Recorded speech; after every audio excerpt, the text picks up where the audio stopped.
আসসালামু আলাইকুম। সবাইকে স্বাগতম জানাচ্ছি আজকের ভিডিওতে। আজকের ভিডিওতে কথা বলবো ফিফা ওয়ার্ল্ড কাপ ড্র নিয়ে।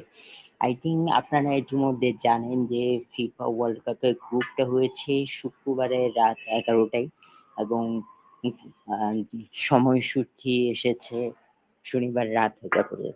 সো আসলে প্লে অফ মার্চ পর্যন্ত প্রায় আপনার ২২ টা দল প্লে অফ খেলবে।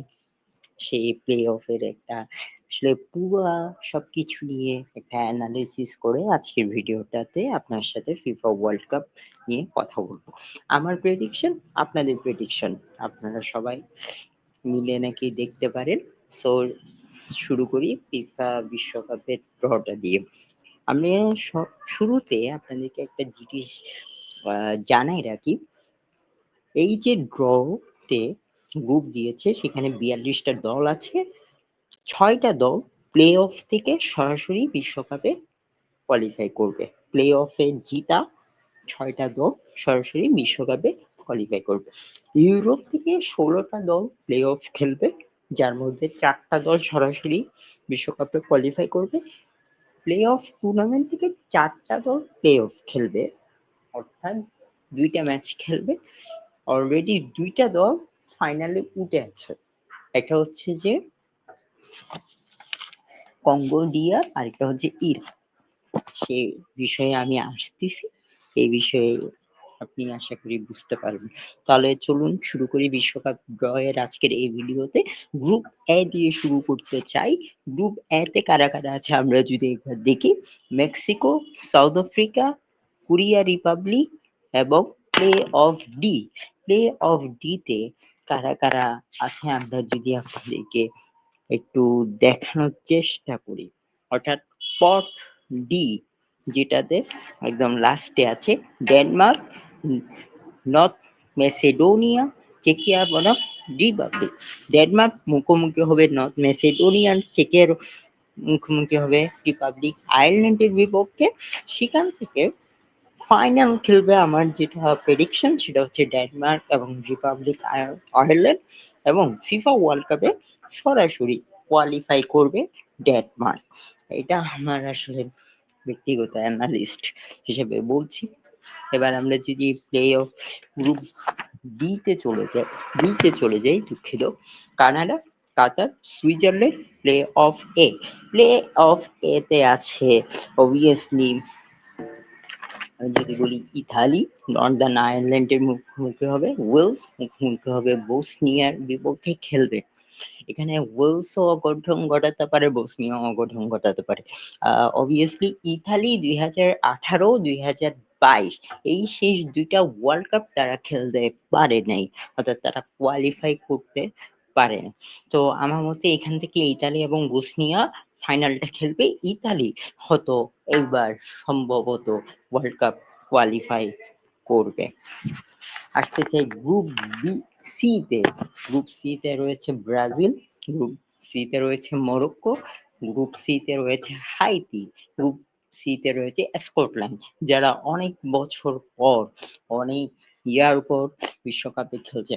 অবভিয়াসলি এখানে একটা হচ্ছে ইন্টারেস্টিং মজা হচ্ছে, এখানে হচ্ছে যে একটা ম্যাচের প্রতি সবার নজর থাকবে, ব্রাজিল এবং মরক্কো। অবভিয়াসলি এদের উপর নজর কেন থাকবে? আপনি দেখেন ব্রাজিলের কোচ যখন ডনিবেল জুনিয়র ছিলেন, তখন ব্রাজিল মরক্কোর এগেইনস্টে ২-১ গোলে হেরেছে। ব্রাজিল মরক্কোর এগেইনস্টে এক ২-১ গোলে হেরেছে। সো এই ম্যাচটার প্রতি হচ্ছে সবার নজর থাকবে। আর এখান থেকে রাউন্ড অফ 32 তে যাওয়ার সবচেয়ে বেশি সম্ভাবনা ব্রাজিল এবং মরক্কো। স্কটল্যান্ড অঘটন ঘটালেও ঘটাতে পারে, বাট মরক্কো ২০২২ যেভাবে খেলেছে এবং ২০২২-এর সেমিফাইনালিস্ট, আসলে ফ্রান্সের সাথে তো পারা এতটা ইজি না। আপনি যদি চিন্তা করেন মরক্কো ২০২২-এ ফ্রান্সের কাছে হেরেছে সেমিফাইনালে গিয়ে। সো এটা তো আসলে ইজি না। সো এই জন্য আমি মনে করি এখান থেকে রাউন্ড অফ 32 তে আহ ব্রাজিল এবং মরক্কো এই ২ টা যাবে। এবার গ্রুপ সি তে যদি, ডি তে যদি চলে যাই, যুক্তরাষ্ট্র, প্যারাগুয়ে, অস্ট্রেলিয়া এবং play off C. Play off C তে কারা কারা আছে যদি আমরা দেখি, তুরস্ক, রোমানিয়া, স্লোভাকিয়া বনাম কসোভো। এখান থেকে আমার থেকে যেটা মনে হয় তুরস্ক বিশ্বকাপে কোয়ালিফাই করে যাবে। ফাইনালে তুরস্ক বনাম স্লোভাকিয়া খেলবেন এবং তুরস্ক হচ্ছে যে বিশ্বকাপে আমার কাছে যেটা মনে হচ্ছে কোয়ালিফাই করে যেতে পারে। এবার এবার যদি আমরা চলে যাই গ্রুপ ই তে, ইউক্রেন, কুরাসাও, জার্মানি, কোট দিভুয়ার এরা আছেন। এখান থেকে আমার কাছে যেটা মনে হয় রাউন্ড অফ 32 তে, রাউন্ড অফ 32 তে ইউক্রেন এবং জার্মানি যাবে। আমি কিছু কিছু গ্রুপে রাউন্ড অফ 32 বলছি না, কারণ আসলে এটা আনুমানিক প্রেডিকশন করছি। আমি যেমন এখানে বলছি গ্রুপ এ তে বলেছি ডেনমার্ক প্লে অফ থেকে আসবে, গ্রুপ বি তে বলেছি ইতালি প্লে অফ থেকে আসবে, গ্রুপ সি তে বলেছি এই প্লে অফ থেকে তুরস্ক আসবে। আসলে এগুলো আসে কিনা আসলে বলাও যায় না, যে কোনো অঘটন তো আসলে ওই জায়গাটা ঘটতে পারে, তাই না? তার জন্য আমি বলছি না। রাউন্ড অফ 32 তে ইউক্রেন এবং জার্মানি গ্রুপ এ থেকে যাবে, এটা হচ্ছে আমার প্রেডিকশন। এবার গ্রুপ এফ এ আসতে চাই, নেদারল্যান্ড, জাপান, টিউনিশিয়া এবং play off B. Play off B তে কারা খেলছে আমরা যদি একটু দেখি, ইউক্রেন সুইডেনের মুখোমুখি হবে, পোল্যান্ড আলবেনিয়ার মুখোমুখি হবে। সো এখান থেকে আমার যেটা মনে হয় পোল্যান্ড এবং ইউক্রেন তারা ফাইনালটা খেলবে। ইউক্রেন সরাসরি বিশ্বকাপে কোয়ালিফাই করতে পারবে, আবার পোল্যান্ডও করতে পারে, পোল্যান্ডও অনেক স্ট্রং টিম। সো আসলে বলা যায় না। সো এখান থেকে আমার মনে হয় পোল্যান্ডও করতে পারে, ইউক্রেন, বাট আমি ইউক্রেনকে এগিয়ে রাখতেছি এবং বলতেছি যে ইউক্রেন ওয়ার্ল্ড কাপে কোয়ালিফাই করবে। সো এটা হচ্ছে গ্রুপ এফ। এবার আমরা যদি গ্রুপ জি তে চলে যাই, গ্রুপ জি তে গেলে বেলজিয়াম, ইপিজেড, ইরান, নিউজিল্যান্ড। এই গ্রুপটার থেকে আসলে প্রেডিকশন করা অনেকটা টাফ, কারণ বেলজিয়াম, ইরান, নিউজিল্যান্ড তিনটা দলেরই চান্স আছে, বাট আমি বলবো ইরান এবং বেলজিয়াম এই দুইটা গেলে যেতে পারে। এবার আমি গ্রুপ এইচ নিয়ে কথা বলবো। গ্রুপ এইচ মেন কারো বার্ড, সৌদি আরব, উরুগুয়ে। এখানে স্পেন তো মেসবি রাউন্ড অফ 32 তে যাবে, এটা কোনো সন্দেহ নাই। সো এখন কথা হচ্ছে উরুগুয়ে এবং সৌদি আরব। আপনি যদি দেখেন সৌদি আরব গতবার বিশ্ব চ্যাম্পিয়ন আর্জেন্টিনাকে হারিয়েছে প্রথম ম্যাচে, তারা যেভাবে খেলেছে। সো আমার থেকে মনে হয় ইউরোপীয় সৌদি আরবের মধ্যে যে কোনো একটা অঘটন ঘটতে পারে। স্পেন রাউন্ড অফ 32 তে যাবে, তারা এটা আমি নিশ্চিত ভাবে বলতে পারি, স্পেন রাউন্ড অফ 32 তে যাবে। বাট উরুগুয়ে এবং সৌদি আরব এদের মধ্যে একটা মিস্টিরিং হবে। সো আমি উরুগুয়েকে বলছি, স্পেন আর উরুগুয়ে। এবার গ্রুপ আই তে যেতে চাই। গ্রুপ আই তে সবচেয়ে ইন্টারেস্টিংটা হবে ফ্রান্স, নরওয়ে, সেনেগাল।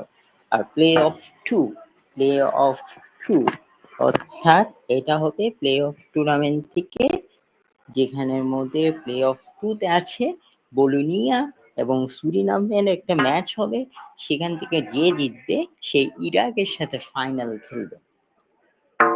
সে ইরাকের সাথে ফাইনাল খেলবে। আমার মতে এখানে আমার প্রেডিকশনটা হচ্ছে বোলোনিয়া জিতবে, বলিভিয়া জিতবে, ইরাকের সাথে তারা ফাইনাল খেলে ইরাক সরাসরি হচ্ছে ওয়ার্ল্ড কাপে কোয়ালিফাই করবে। অন্যদিকে নিউ যেটা ইন্টারেস্টিং ব্যাপার সেটা হচ্ছে যে ফ্রান্স, কিলিয়ান এমবাপ্পে, নরওয়ে, হাল্যান্ডের ম্যাচ। অবভিয়াসলি এটা বলা যায় যে আগামী কাল চ্যাম্পিয়ন্স লিগের ম্যাচ আছে, আপনারা জানেন, man city versus Real Madrid. এই ম্যাচটা খুবই ইন্টারেস্টিং হবে অবশ্যই। রিয়াল মাদ্রিদ গতকালকে সেল্টা ভিগোর সাথে প্রায় হেরেই গিয়েছে ২ টা এবং পুরো দলটা খেলেছে ৯ জনে অর্থাৎ প্রায় ৬ টা ২ টা রেড কার্ড দেখেছে কোচ জাভি আলোনসো, তিনিও ইয়েলো কার্ড দেখেছেন।